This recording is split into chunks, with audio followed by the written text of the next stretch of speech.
Sejam muito bem-vindos a mais um episódio do podcast Além do Jaleco. Hoje a gente vai falar mais para o público feminino, né, doutora? Mas é algo muito importante, né? E antes de tudo, eu já queria que você se apresentasse e é um prazer ter você aqui com a gente. Eu agradeço, então, o podcast Além do Jaleco. Agradeço o convite de vocês. Então, eu sou Raquel, eu sou endocrinologista de formação. Tenho uma carreira aí um pouco mais extensa, né? Porque a gente faz clínica médica, depois endócrino, cheguei a fazer nutrologia. Então, essa sou eu aí como médica. Perfeito, doutora. E você, a gente estava conversando antes, né? E você atua bastante ali com o público feminino, ali com a idade ali acima de 40 anos, certo? Certo, isso. Show. E aí, eu já queria perguntar pra você, quais são os mitos que essas mulheres veem ali na primeira consulta ali e falam com você como se fosse certeza ali, mas na verdade é o oposto do que ela tá pensando. Tá, então alguns mitos, né? O primeiro, eu acho que é o que mais falado em mídia, né? Então, assim, que toda mulher precisa de testosterona. E, na verdade, nessa transição, ou mesmo na menopausa, o que a mulher precisa mesmo é do estradiol. Então, ela precisa de um outro tipo de hormônio, que é o hormônio feminino. A testosterona, ela não é totalmente proibida, mas ela não é o principal hormônio que te dá energia. A gente estudando e a gente revendo todos os trabalhos, a gente vê que o principal hormônio é sempre o estradiol mesmo.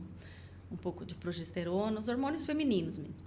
E a testo, a gente fala que às vezes ela entra como a cerejinha do bolo. Então, isso primeiro seria o primeiro mito. O segundo mito é a gente pensar que ficar lá há 20 anos atrás, quando a gente usava alguns hormônios que a gente considera, né, não bioidênticos, que não era exatamente o que o corpo produzia. E hoje a gente já tem esses hormônios. Então, a mulher vem muito assustada pra gente, com medo de câncer, né? Sobretudo câncer de mama. Sim. E a gente vê, de 25 anos para cá, os trabalhos mostrando que não aumenta a incidência de câncer de mama. Quem repõe de uma forma fisiológica, né? Então, essa reposição nos traz saúde, né? Nos traz bem-estar, sem esse medo todo e sem essa comprovação científica até agora do aumento de câncer de mama. Então, acho que são dois mitos que a gente tem que quebrar assim, logo que a paciente chega. E outro mito é que a paciente acha que quando ela vem fazer reposição hormonal, é que ela vem buscando longevidade. Na verdade, a gente está colocando qualidade naquela vida, né? Longevidade vai muito mais do que isso, né? Tem o sono, tem o exercício, tem a sua genética. Então, quando você vem fazer uma reposição hormonal, é repor o que está faltando, nunca além do fisiológico, né? Sim. Então, a gente tem que diferenciar bem o que é reposição hormonal verdadeira do que a gente está extrapolando e pensando em outras frentes aí que fogem da medicina e talvez entre muito em estética, né? Perfeito, doutora. E até num ponto interessante que você tocou, que no caso ali, né, da reposição hormonal, nos últimos anos teve grandes avanços, né? E por isso que as pessoas no início tinham muito medo, hoje em dia é algo mais natural. E você sente essa diferença no consultório? Eu sinto, né? Então, o que eu percebo? Antes, a paciente chegava com muito medo e a gente nem tocava, às vezes, nesse assunto, né? Ginecologistas endócrinos, a gente nem tocava nesse assunto. E hoje, com essa evolução, né? Então, hoje a gente tem uma progesterona natural mesmo, a gente já está em 4ª geração de progesterona, estradiol também natural. Então, a paciente ela já vem pedindo, e nem todas têm indicação, né? Então, a gente tem indicações e contraindicações, como tudo na medicina. Então, eu vejo uma maior busca, sim. Eu acho que tem um lado muito bom, né? Porque a mulher hoje está muito mais no mercado de trabalho, então ela com 40, 50 anos, ela está numa carreira ascendente, né? Então, ela precisa estar bem de memória, fisicamente. E a gente tem aliado a isso a ciência, com esses hormônios, né, bioidênticos. Então, a gente consegue aí ajudar melhor essa mulher, né? Então, a gente, de 20 anos para cá, a gente tem maior procura. Acho que por isso também, né? Perfeito, doutora. E pensando nos hábitos, né? Quais hábitos você recomenda para as mulheres, até pensando em prevenção? O que de fato elas chegam ali conversando com você na primeira consulta e você já vai dando os pontos de atenção ali, porque de fato a vida é muito corrida, né? E às vezes a gente acaba deixando um pratinho cair. Então eu queria que você trouxesse a sua visão. Muito legal essa pergunta, porque cada vez mais a gente tem visto que a genética influencia, mas a genética ela tem 30% só do que você vai desenvolver ou não de doença. Sim. E 70% é o que você fez, colheu e plantou durante toda a sua vida. Então, alguns hábitos, a gente tem que bater na tecla e, às vezes, ser repetitivo e sempre voltar naquilo, né? Então, o sono é necessário, um sono de qualidade. Então, a mulher que não dorme bem, o homem que não dorme bem, no outro dia ela não vai conseguir produzir, né?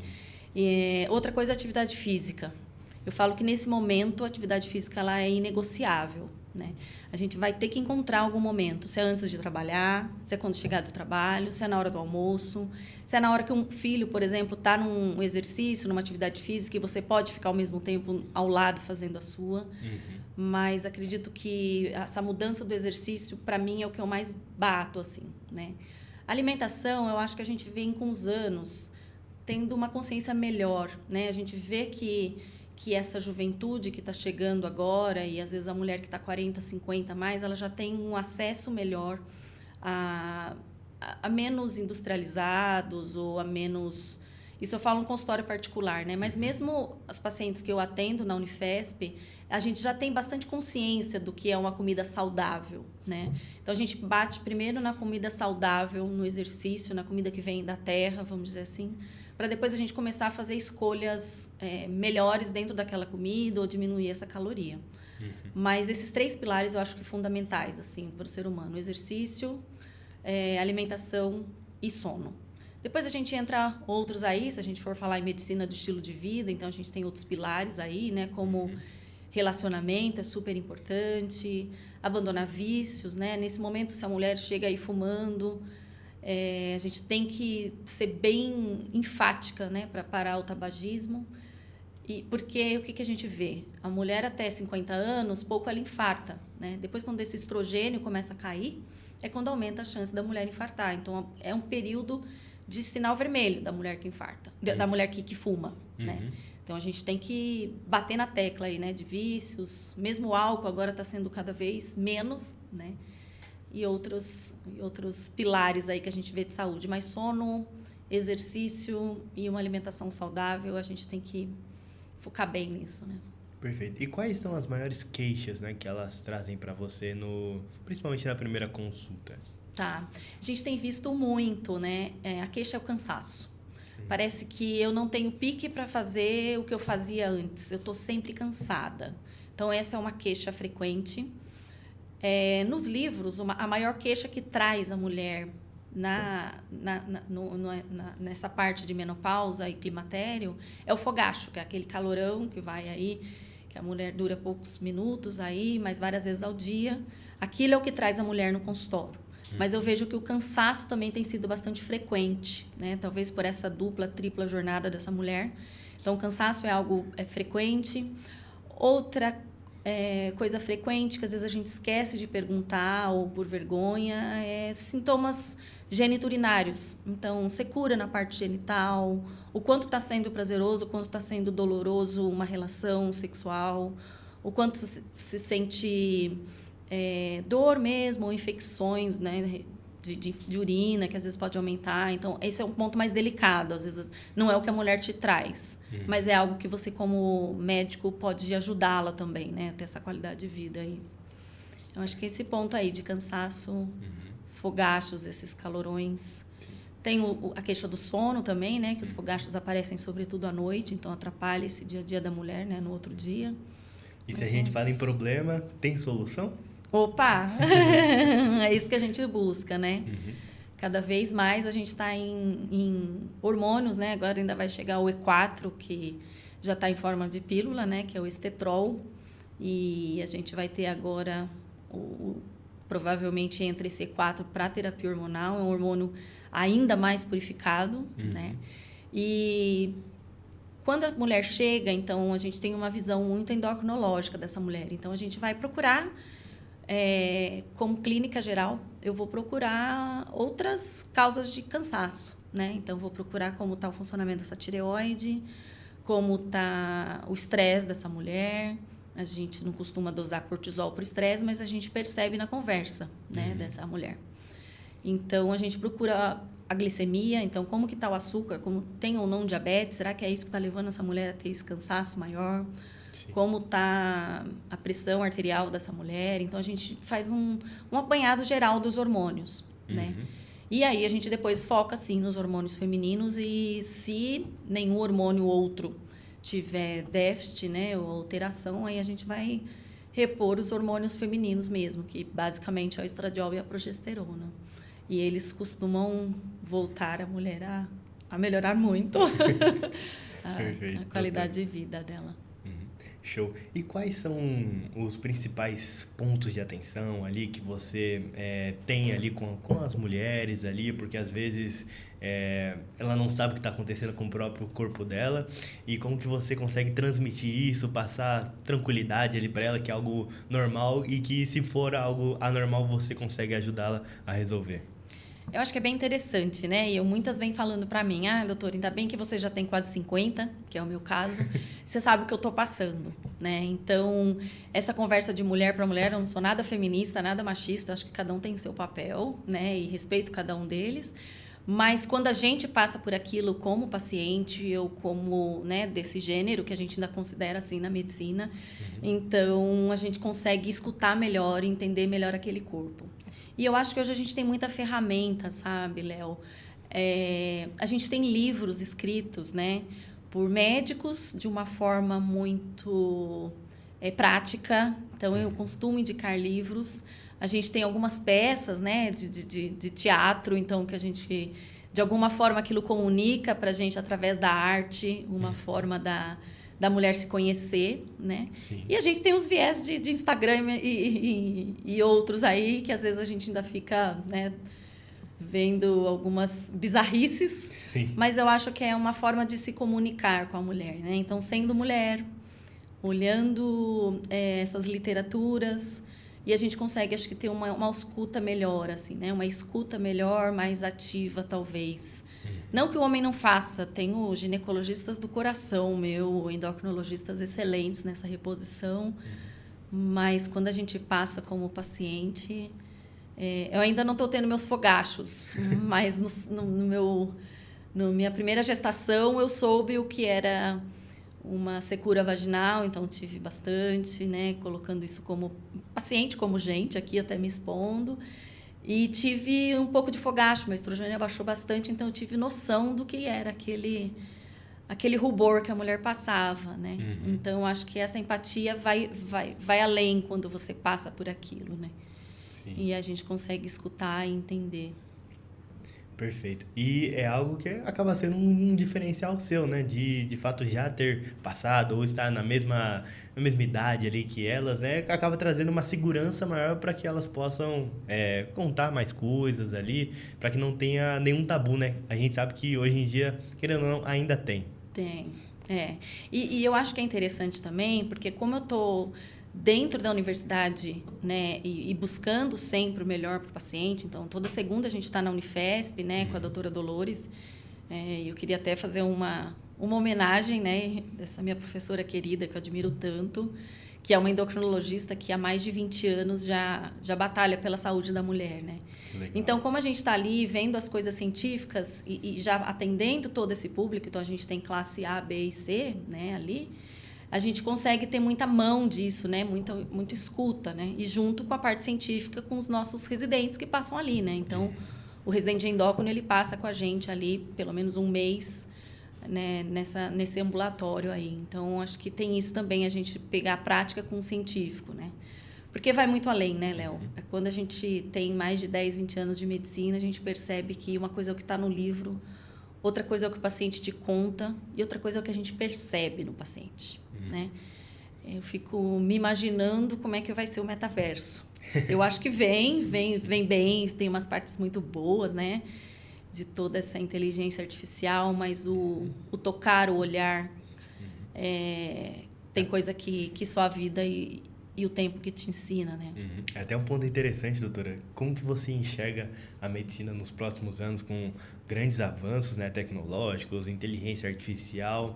Se já mudou alguma coisa na sua rotina ali? Queria que você trouxesse a sua visão também. Legal. Eu sou uma pessoa nada tecnológica, né? Mas tem um filho adolescente, né? Que vem me incomodando com isso de uma parte boa, né?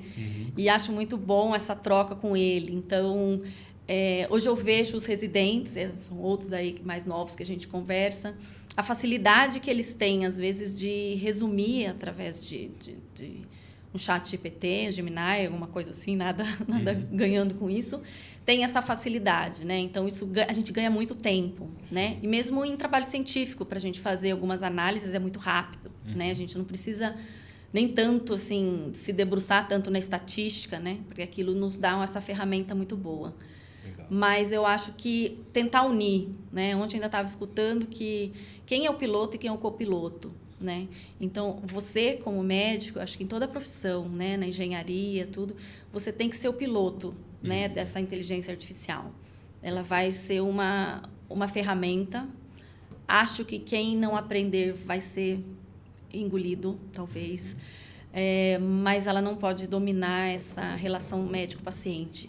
E que isso está muito em mim, assim, eu acho que foi muito da minha escolha, né? De gostar de cuidar, de gostar de ter essa atenção. Então, desde muito pequena, a minha escolha pela medicina foi por isso, né? De trazer o bem para o outro e de gostar de cuidar. E que talvez a IA consiga trazer o bem para o outro, mas o cuidado não é igual um olhar ou um toque do médico, né? Com certeza. Eu queria também que você trouxesse também essa visão mais humana de cuidar, de às vezes a pessoa precisa de um abraço, de um acolhimento, não só de hormônios. Sim, isso é muito interessante, né? A gente sabe que tem algumas pacientes que o tratamento não vai estar mesmo na medicação, né? Ela vem ali e ela precisa naquele momento de escuta. Às vezes ela nem consegue entender muito bem, né? Isso aí. E isso eu acho que a gente vai entendendo ao longo da vida. Eu lembro quando eu fiz clínica médica aqui no hospital, na Vila Industrial, em São José dos Campos, e que um garoto sofreu um acidente, muito jovem, e eu fui junto com o meu chefe perguntar se a mãe queria que doasse os órgãos, porque ele já estava a gente já tinha feito os testes, tudo, e a mãe virou para a gente e falou: tudo bem, eu dou, mas ele vai ficar bem? Então, a gente soube que ali a mãe não estava entendendo o que a gente queria passar. E a gente falou: não, ele não é um doador. Nesse momento, não. Né? Então, é essa sensibilidade que eu acho que a gente tem que ter. Né? Às vezes, a gente vai muito afoito. Dentro da universidade, você quer medicalizar muito aquele paciente e, naquele momento, ele precisa de abraço. Ele precisa chorar. E eu acho que a gente enxerga o médico como muito assim, uma pessoa que não chora, que não tem sentimento. Mas cada história dali eu levo para minha casa. Eu choro, eu me comovo. Já teve hospital que eu saí de trabalho e falei: eu não consigo voltar aqui e ver um garotinho, na época com 4 anos e o meu também, tão doente. Aquilo me marcou demais. Então, tem paciente que não é a primeira vez que você vai medicar. Ele vai sair do consultório que ele pôde conversar com você, que ela pôde trazer as dores que às vezes muito mais físicas, né? Então muito além da dor física, né? Então isso é muito prazeroso a gente poder ter isso assim. E eu tenho essa parte assim de Deus, eu sou cristã, então eu consigo enxergar o ser humano como um retrato de Deus aqui na Terra, sabe? Então eu valorizo muito essa troca com as mulheres nessa idade, e mesmo homens e todos os que eu posso ajudar, assim, né? Perfeito. E se você puder também contar uma história de superação, de uma pessoa que chegou, às vezes, mais cabisbaixa e, de fato, com um acompanhamento seu ali, mudou a vida dela em todas as áreas, que isso geralmente é muito bacana ali, até para ser como inspiração, né, para outras pessoas. Eu tenho algumas histórias, sabe, Léo? Legal. Eu tenho história num AME que eu trabalhava e me marcou uma paciente já que era tabagista, já fazia aí seus 40 anos, ela tinha uns 70 anos, ela começou a fumar mais tarde. E um dia ela chegou para mim e falou: doutora, você realmente se importou comigo e faz tantos meses que eu não fumo. Eu falei: como assim? E a gente ficou ali, eu fiquei naquele AME, trabalhei anos, e aquilo foi impactante, assim, pensando que ela pôde olhar que eu tive cuidado por ela. E até eu sair daquele AME, ela não tinha voltado a fumar, e sem medicação, sem nada, assim, né? Então, para mim, isso foi, uau, que legal, né? Conseguir tirar uma paciente assim. Em relação à menopausa, são histórias lindas que a gente vê. Lógico que nem sempre a gente acerta, né? E eu acho que isso que para mim é a beleza da medicina. Quando eu acerto muito, quando eu não acerto, né? Então, quando eu não acerto, eu falo, o que mais que eu poderia fazer? O que mais que eu poderia ajudá-la? E quando acerta, a gente vê mulheres mudando, às vezes, de carreira, salvando casamento, à beira dos nervos com um filho e voltando e falando, não, doutora, é isso mesmo. Você me colocou nos trilhos novamente. Isso é muito prazeroso, assim, né? Então, eu agradeço a Deus, porque eu não me imagino fazendo outra coisa a não ser medicina. As pessoas falam, nossa, mas hoje em dia você tem coragem de falar para os seus filhos fazerem medicina? Nenhum deles querem fazer. Eu tenho um casal. Eu falo, nossa, eu não faria outra coisa na minha vida, né? Então, essa mudança de mulheres que têm mais energia e mudança, assim, de saúde mesmo, né? Então, é uma coisa frequente, assim. É muito legal a gente ver essa chavinha, assim. Estou tentando pensar em alguma específica, mas é bem frequente, viu? Bem legal. Legal. E quais são as principais desafios que essa mulher tem ali para, de fato, ela ter essa disposição no jeito que ela gostaria de ter? Não sei se eu entendi a sua pergunta. Como assim? O que, de fato, leva ela a sentir essa falta, né, de disposição, porque você falou que geralmente ela reclama do cansaço ali, de uma maneira geral. Então, como que ela consegue, com hábitos ali no dia a dia, com hábitos não só, igual você já comentou ali com a gente, né? Mas, de, por exemplo, exames, algo mais pontuais ali, para que ela possa saber se tem coisa para melhorar ou não tem coisa para melhorar. Isso é muito, muito legal, né? Uma coisa também que eu tenho pensado hoje em dia, né? Porque às vezes o paciente já te conhece e às vezes ele fala, você não quer já pedir o exame para quando eu ir na consulta? E eu faço isso, né? Agilizo, eu moro em São Paulo, né? Para o paciente também. Mas eu sempre penso assim, esse exame ele é complementar, né? Voltando àquela base da medicina, da anamnese, aquela coisa do conversar com o paciente, do entender a queixa, né? Então, o exame ele vem como complementar. E tem alguns exames, sim. A vitamina D é algo para a gente sempre ficar de olho, né? Nesse período de perimenopausa e menopausa.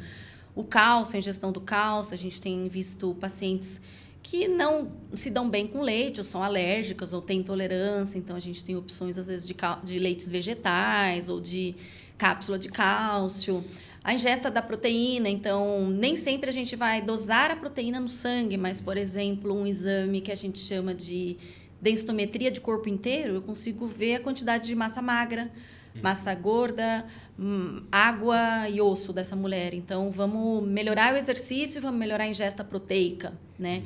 Isso para cansaço pode ajudar junto com o exercício.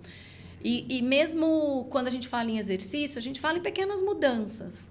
Então, comece a fazer o que você gosta, né? Se você gosta de caminhar, vamos fazer... Você vai gostar de alguma coisa. Pode ser até que não pareça exercício, como dançar, como passear com o seu... né? Uma coisa é atividade física, outra coisa é exercício físico. Mas como passear com o seu animal de estimação, contar passos, né? Então, essas pequenas diferenças aí já começam a melhorar isso. E eu acho... Volto de novo a pensar... às vezes a gente se desligar um pouco do eletrônico, ter um sono melhor, a gente consegue ter um dia melhor, né? Então, acho que isso, de exames, eu pensaria na densitometria de corpo inteiro, exames de vitaminas, então, a vitamina D, que a gente mais vê aí quando a gente está em escritório, não tem essa incidência. Outra coisa também, um mineral seria o ferro, ver se essa mulher não tem anemia. Porque antes dela entrar na menopausa, parar o ciclo menstrual, às vezes ela fica com um ciclo muito bagunçado, sangra demais, ela não percebe. Então, isso eu acho bem importante, a gente ver a quantidade de ferro, ferritina dessa mulher. Os exames de tireoide, muito importante. Colesterol não costuma dar sintoma, mas é algo que a gente pede muito, porque nesse momento a mulher entra numa síndrome metabólica, né? Se ela não está com exercício e a dieta bem correta, a síndrome metabólica vem aí com alterações de colesterol, de pressão, os exames mais básicos mesmo, né? Fígado, é importante a gente ver se não tem gordura em volta desse fígado. Então, a gente vê por aí. Perfeito. E a mulher, ela acaba se comparando muito, né, com outras mulheres. Eu queria que você trouxesse até como que você conversa ali com as mulheres que passam com você sobre expectativa e realidade. Isso é muito legal, porque nesse momento também, aí eu vou um pouquinho para a área de mulheres com sobrepeso e com obesidade, né? E às vezes chega um casal com sobrepeso ou obesidade para se tratar, e eu já falo para a mulher, eu falo, olha, o metabolismo do seu marido, do seu namorado é outro, não se compare com ele. Já começa por aí, né? A testosterona acaba sendo, queima mais, vamos dizer assim, né? E quando não bem utilizada, ela pode até ser maléfica, mas o homem já vem naturalmente com essa testosterona e o metabolismo dele é mais acelerado que o da mulher, costuma ser. E a gente sempre fala também para não se comparar com a coleguinha, né? Então, a sua coleguinha tem outro gene, tem outra família, assim como ela tem o cabelo desse jeito e você tem de outro jeito, ou qualquer outra estrutura física, a gente não tem como se comparar aí, né? É uma coisa que a gente vê, quero ser igual fulana. Tem algumas pacientes que a gente precisa trazer para a realidade. Você fala, será que aquela foto ou aquele Instagram, aquela imagem é real daquela fulana, né? E eu acho que isso tem tido algumas repercussões boas no sentido de que tem algumas atrizes, né? Algumas mulheres que têm se mostrado, né? Sem maquiagem, sem todo aquele procedimento, ou mesmo, né? Vivendo a beleza de cada idade, né? Sim. Então, acho que isso é muito interessante. E eu falo também, por exemplo, com sobrepeso e obesidade, que a gente ainda não encontrou o gene que aquele medicamento vai fazer efeito. Então, a gente brinca assim, dentro desse pool de pacientes com sobrepeso e obesidade, eu vou te dar, por exemplo, uma semaglutida, né, uma medicação injetável para perda de peso, e alguns vão perder uma porcentagem, outros vão perder outro, né?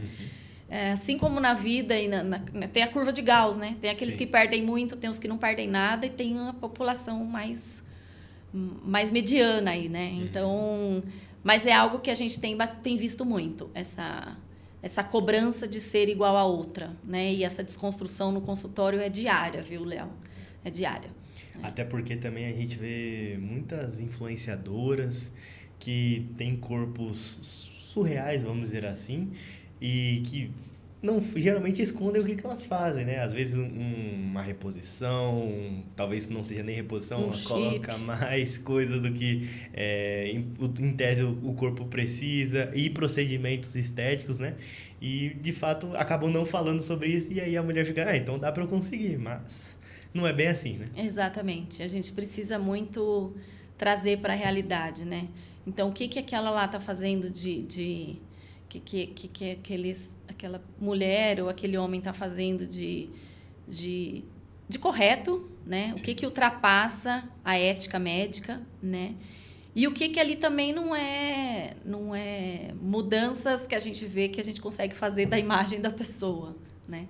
Uma coisa é a pessoa que vive disso, não tem uma família, vive daquilo e consegue. Outra coisa é a mulher que trabalha, que tem filho, que tem amigas de verdade, que come comida de verdade. Então, acho que é mais qualidade, né? A gente precisa pensar em mais qualidade, assim, do que nessa aparência toda que tem vendido aí, principalmente na área da endocrinologia, né? Sim.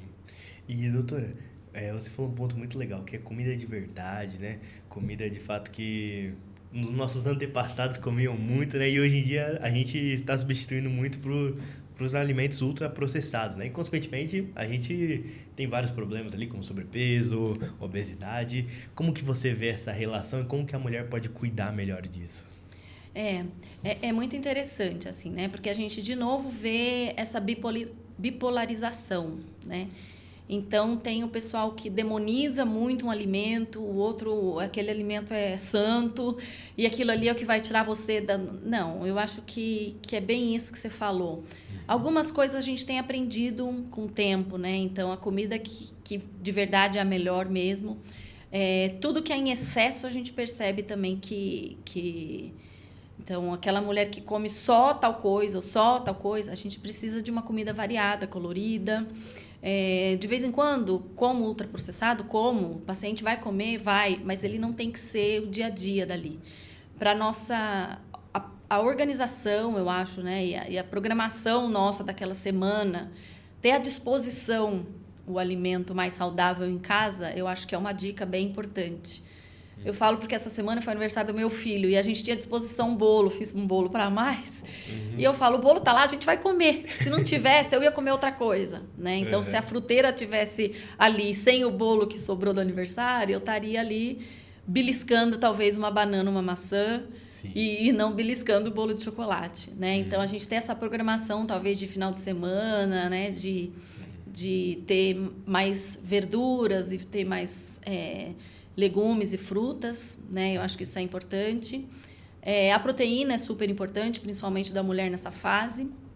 A carne vermelha não é mais aquele negócio de ser com a dieta do Mediterrâneo, com outras dietas que vêm ganhando espaço, assim. Ela não deve ser consumida todos os dias, mas outros tipos de proteína. Então, a gente pode comer aí 2 dias de frango, 2 dias de peixe, 2 dias de ovo, um dia de carne vermelha. Né? E tem outros também que fazem ao contrário. Então, é aquele dia, segunda sem carne, né? Então, mas eu não sou muito extremista. Então, assim, não tal coisa, não tal coisa. Não, eu acho que tal coisa, mas com equilíbrio, né? Sim. Eu acho que essa é a comida de verdade, assim. Quando a gente vai para o extremo, é difícil a gente manter esse extremo por anos. Né? A melhor dieta é que você consegue ficar por mais tempo. Que você consegue ficar por mais tempo, que você consegue fazer e que seja prazerosa, né? O brasileiro tem muito de origem aí italiana e outras origens que essa coisa à volta da mesa é muito gostosa, né? Diferente às vezes de outras culturas. Sim. Então você vai se abster de um dos pilares de saúde, vamos dizer assim, que é a convivência, né, com um amigo, porque você não faz tal coisa, porque você já não come tal alimento. Então aquilo vai ficando um pouco mais difícil, né? É possível, tem gente que gosta e vai por essa linha, mas é mais difícil, né? Então, quando a gente fala em comida de verdade, é isso aí. Verduras, frutas, legumes, o bom e velho arroz e feijão, excelente, né? E todas as leguminosas e lentilhas, tudo. Muito Show. Bom. E um ponto muito legal também para a gente falar, doutora, é sobre os suplementos. Quando que são realmente importantes? Tem gente que tem gente que você acha que deveria utilizar. Vou dar um exemplo, creatina. Muita gente fala bem, muita gente fala mal. O whey também. E tem outros suplementos. Qual que é a sua visão sobre eles? Tá. A gente tem estudo, sim, em creatina, né? Se a gente não tiver nenhuma alteração renal, né? Eu não vejo problema nenhum. Então, a gente tem hoje aí 5 gramas para homem, 3 gramas para mulher. Eu acho que é bem pautável, é bem correto a gente usar, sobretudo para quem faz exercício, né? Então, a gente vê, sim, benefício da creatina. O whey, a gente tem aquela continha, né? 1,5, 1,7 vezes o seu peso para saber a quantidade de proteínas. Às vezes eu fico fazendo essa conta e falo, nossa, é proteína, né? Bastante, né? Eu acho que a gente ainda vai chegar num ponto aí que talvez não seja tanto. Não sei. Mas quando não se tem, não se bate essa meta, por exemplo, de proteína, principalmente nessa idade aí de 50 anos que a gente precisa construir músculo, eu acho muito interessante o whey, né? Tem o whey sem sabor, tem o whey com sabor, tem várias, todo ano sai, né, a classificação desses wheys aí, mas para aquela pessoa, às vezes, que não se dá muito bem com a carne, não digere muito bem a carne vermelha, ou que não quer nenhum tipo de carne, ou não quer carne vermelha, a gente tem o whey vegano. Então, eu acho interessante o whey. E o whey creatina, principalmente para quem faz exercício, né? Para a mulher que ainda não faz exercício, porque deve fazer na menopausa e climatério, a vitamina D eu acho muito importante, sempre olhar. Lembrando que para as pacientes que fazem exercício, ela tem que ser maior que 30, mesmo que o consenso, né, o guideline fala 20. Quando faz exercício, o guideline já fala em 30. A ingesta de cálcio, né? Aí 1.500 miligramas de cálcio ao dia. Isso se tiver osteopenia, né? Ainda se tiver osteoporose, às vezes a gente precisa de mais do que isso. Rever, então, essa parte do ferro, como é que está esse outro suplemento, às vezes é um que a gente vê. Outro também que a gente tem alguns estudos, e eu acho que cada vez mais, é o magnésio. Então, a gente tem magnésios que a gente usa um pouco mais para memória e a parte cerebral. Tem magnésio que age mais em intestino e sono, né? Então, a gente tem alguns suplementos aí. Não são todas que devem usar todos, mas alguns estudos têm saído aí em relação ao magnésio. Outro suplemento que talvez... a vitamina B, né? Então, para o paciente, às vezes... que não ingere muito alimento de origem animal, então tem esse déficit, né, de vitamina B, B12 principalmente, então ela é importante.